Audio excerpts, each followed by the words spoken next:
وكل محدثة بدعة وكل بدعة ضلالة وكل ضلالة في النار. فقرأنا على الشيخ صاحب السمو والفضل جامع الأقل والنقل مجيب الله الغندبي حفظكم الله ورعاكم في الدارين.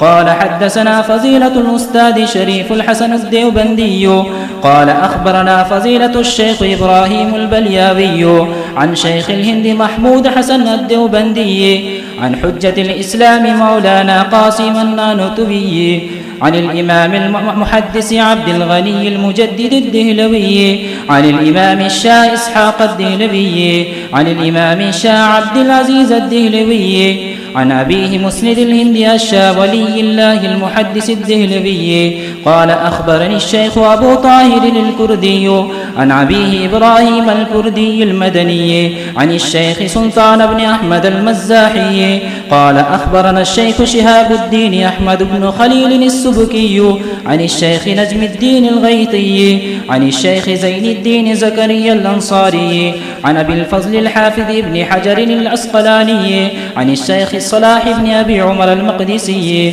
عن الشيخ فخر الدين أبي الحسن علي بن أحمد بن البخاري عن الشيخ مسند خراسان أبي الحسن المؤيد بن محمد التوسي عن فقيه الحرم أبي عبد الله محمد بن فضل بن أحمد الفرابي عن الإمام العبد الغافر بن محمد الفارسي عن أبي أحمد محمد بن عيسى الجلودي عن الشيخ أبي إسحاق إبراهيم بن محمد بن سفيان الجلودي عن مؤلف الكتاب أبي الحسين مسلم بن الحجاج القشيري النيسابوري رحمهم الله تعالى ونفعنا الله تعالى بعلومهم وعلومكم أجمعين آمين يا رب العالمين. أنه قال حدثنا سعيد بن منصور قال حدثنا هشيم قال أخبرنا حسين بن عبد الرحمن قال كنت عند سعيد بن جبير فقال أيكم رأى الكوكب الذي انقض البارحة؟ قلت أنا. ثم قلت أما إني لم أكن في صلاة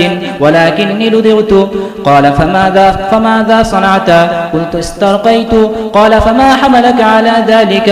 قلت حديث حدثناه الشعبي. قال وما حدثكم الشعبي؟ قلت حدثنا عن بريد بن حصيب الأسلمي أنه قال لا رقية إلا من عين أو حمة. فقال قد أحسن من انتهى إلى ما سمع. ولكن حدثنا ابن عباس رضي الله تعالى عنهما عن النبي صلى الله عليه وسلم أنه قال عرضت علي الأمم فرأيت النبي ومعه الرهيت والنبي ومعه الرجل والرجلان والنبي ليس معه أحد إذ رفي لي سواد عظيم فظننت أنهم أمتي. فقيل لي هذا موسى وقومه ولكن انظر إلى الأفق فنظرت فإذا سواد عظيم. فقيل لي انظر إلى الأفق الآخر فإذا سواد عظيم.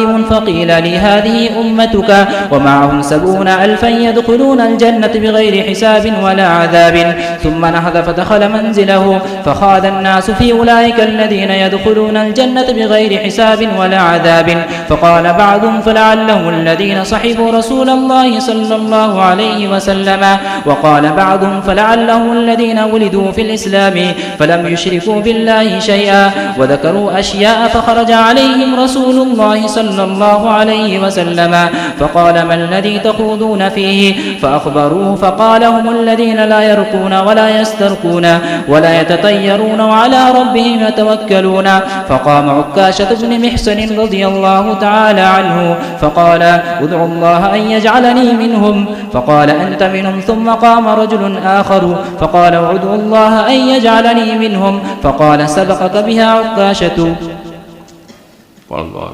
وبه قال حدثنا أبو بكر بن أبي شيبة قال حدثنا محمد بن فزيل عن حسين عن سعيد بن جبير قال حدثنا ابن عباس رضي الله تعالى عنهما وعنهم أنه قال قال رسول الله صلى الله عليه وسلم عرضت